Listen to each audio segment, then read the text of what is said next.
काफ़ी इंटरेस्टिंग सा था इसमें पार्ट थर्ड, और काफ़ी इंपॉर्टेंट है, अब तक का सबसे इंपॉर्टेंट चैप्टर है इसमें से। 10 नंबर का आराम से आ सकता है। एक तो ये कि रिवर्सल कैसे किया जाता है सीजीयू का।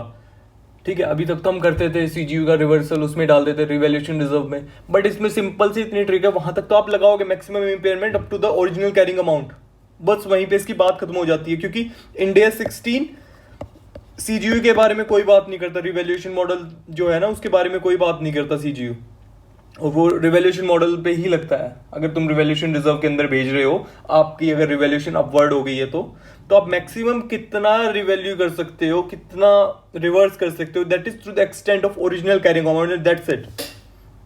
वही इस पूरे उसका कंक्लूजन है। 4 लाख की एसेट थी, 6 लाख वो हो गई। ऐसी सिचुएशन होती है, वो तो बता रखी है ऐसे कि 10 साल और 20 साल दे रखी है। अब हमने ये एज्यूम कर लिया कि जब हम यहाँ पे खड़े हैं ना आफ्टर 2 ईयर्स, तब हम इसकी 8 साल तब मानेंगे। मतलब अभी हम ये प्रेजेंट पे खड़े हैं, ये हम 0 ईयर पे खड़े हैं, एक तरह से ये लगा लो। ठीक है, 4 लाख और 6 लाख, तो इसको कंप्यूट कर लिया इन्होंने सिंपली। 10 लाख रिकवरेबल 8 थी, इम्पेयरमेंट लॉस 2 लाख का आ गया। ओ हाँ, एक सबसे बड़ी बात की ये जो ओरिजिनल कैरिंग अमाउंट है ना, उस रेशियो में बटेगा हमेशा, ऑलवेज। इसमें भी यही होगा, गुडविल वाले केस में भी यही होगा। जहां पे भी सीजीयू होते हैं ना, तो इम्पेयरमेंट लॉस उनके रेशियो में बढ़ जाता है, उसके अकॉर्डिंगली रिवाइज कैरिंग अमाउंट आ जाती है। मैक्सिमम रिवर्सिबल, अब देख आफ्टर 2 ईयर्स इनकी वैल्यू कितनी हो जाएगी। अब वो जो है डेप्रिसिएशन लगाएगा ना, जो भी ये वाली अमाउंट है, रिवाइज कैरिंग अमाउंट है 3,20,000 4,80,000, तो इनकी हम वैल्यू मानेंगे ना, ईयर कितनी माने, 10 साल मानो इनकी लाइफ। ठीक है, आज के दिन ही मानो। ठीक है, ये जो हो गया इसको भूल जाओ। जब जैसे उसने दे रखा, वो सिंप्लिसिटी समझाने के लिए बता रखी है बात। तो यहाँ पे 10 साल मान लिए, तो 8 साल बाद, मतलब कि 2 साल बाद 8 साल की वैल्यू आ जाएगी यहाँ पे। रिमेनिंग 8 ईयर्स की ये वैल्यू आ गई, डिवाइड बाई 20 इंटू 18, मतलब कि 18 साल बचे हुए की वैल्यू ये आ गई। ऐड कर दिया दोनों को, recoverable amount after 2 years is 10 lakh. तो दोनों को कंपेयर कर लेंगे तो अमाउंट आ जाएगी, क्या आ जाएगी, मैक्सिमम रिवर्सल बताना है तुझे। 6,88,000 से 10 लाख हो गया। ठीक है, 3,12,000 है, लेकिन ये तो तू पूरे का पूरा रिवर्स नहीं कर सकता, इसमें मैक्सिमम कितना कर सकता है। तो मैं करूंगा present carrying amount versus original carrying amount. Original carrying amount कैसे निकालता मैं, ओरिजिनल कैरिंग अमाउंट भाई मैं निकालता कि मेरी थी ये कितनी, स्टार्टिंग में कितनी थी, 4 लाख और 6 लाख थी ना।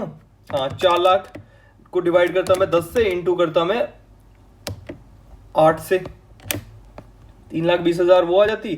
6 लाख इंटू 20 करता, इंटू 18 करता, तो ये मेरी ओरिजिनल कैरिंग अमाउंट आ जाती इनकी 8,60,000। तो 6,88,000 को मैं लेस कर दूंगा कितने में से, 8,60,000 में से। 1,72,000 का मैक्सिमम हो गया। टोटल पीछे 3 लाख 12, लेकिन मैक्सिमम इतना। और 1,72,000 को मैं इसके रेशियो में बांट दूंगा जो कि स्टार्टिंग में था, existing carrying amount. Existing carrying amount ये कैसे निकला भाई, 256 और 432।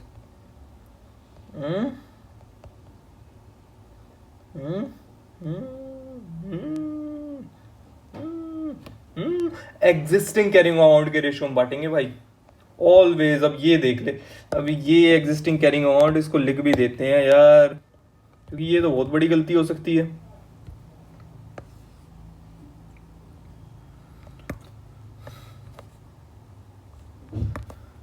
एग्जिस्टिंग कैरिंग अमाउंट रेशियो जो हमें करना है। ठीक है, ठीक है, 2,56,000 में से, हाँ ठीक है, तो उसमें 64,000 ऐड हो जाएगा, 1,08,000 यहाँ से ऐड हो जाएगा, तो इनकी रिवाइज वैल्यू आ जाएंगी 3,20,000 प्लस 5,40,000, आ गए ना 860 पे, ये रही ना, इस पे आ गए। ठीक बात है, ठीक बात है। Asset account debit, asset account debit 2 बढ़ गई ना दोनों 1,72,000 से। हाँ, तो वो कर दिया to reverse of impairment loss, impairment loss debit to P&L। वो इसके बारे में बता रखा है कि हम वो up to original carrying amount लेंगे, it will be maximum book value if no impairment would have been made.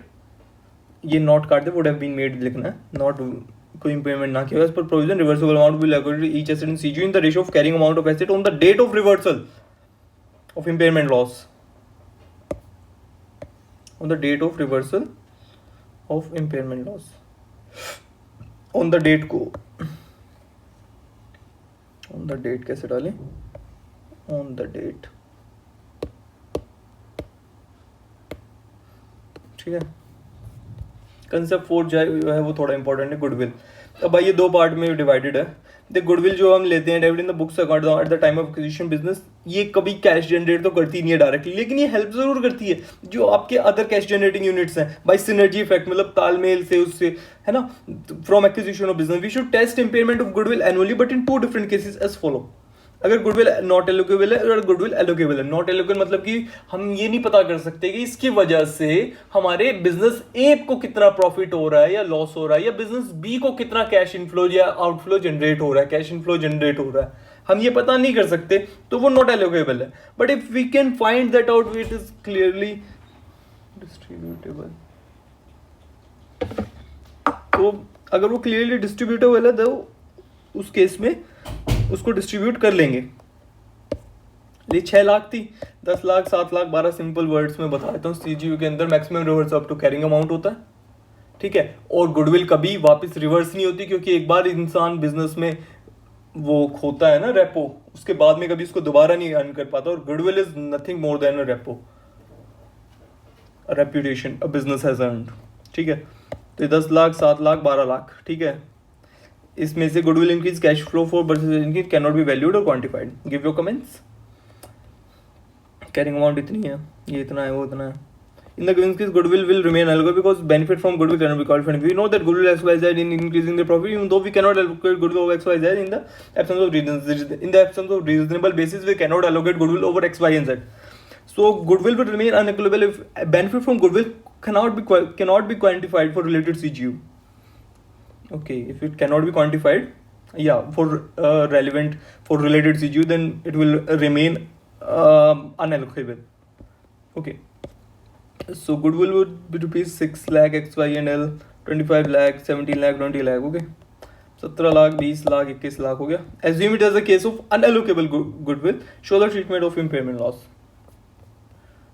हाँ, ये 25 लाख से, ये 17 लाख से, दोनों में से कौन सा बड़ा है? आ गया ना, 8 लाख रुपए आ गए ना तेरे, ठीक है। इस तरह से हमने वो निकाल दिया। वाई और जेड का कोई सीन नहीं है, तो जो 8 लाख रुपए का इम्पेयरमेंट लॉस है पहले तो गुडविल से निकलेगा वो, और जो 2 लाख रुपए हैं वो हम 17 लाख में से लेस कर देंगे, सिंपली 15 लाख हो जाएगी इसकी वैल्यू।